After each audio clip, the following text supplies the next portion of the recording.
In this guide, I'm going to show you how to hide like count on all Instagram posts. Before we get into this guide, make sure to like the video and subscribe to the channel with all notifications on. It really does help with the channel and it lets us know that you want more content like this. We'd greatly appreciate it. And if at any point throughout this guide you did have any questions, just ask them down in the comment section below and we can help you out further. I'm going to be doing my best to reply to every single comment down there. Begin by opening up the Instagram app and going to your profile by selecting the profile icon down in the bottom right. Then tap those three lines up in the top right, and then you need to scroll down until you find the like and share counts under the what you see section. So scroll down on here, you're going to see who can see your content, and then you're going to see how others can interact with you.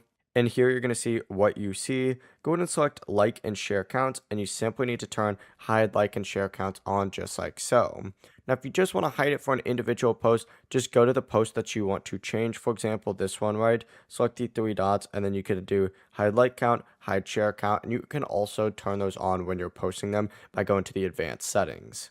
Before you leave this guide, make sure to like the video and subscribe to the channel with all notifications on. It really does help the channel and it lets us know that you want more content like this. We'd greatly appreciate it. And if at any point throughout this guide you did have any questions, once again, ask them down in the comment section below and we can help you out further. I'm going to be doing my best to reply to every single comment down there. Have a great rest of your day though. Peace.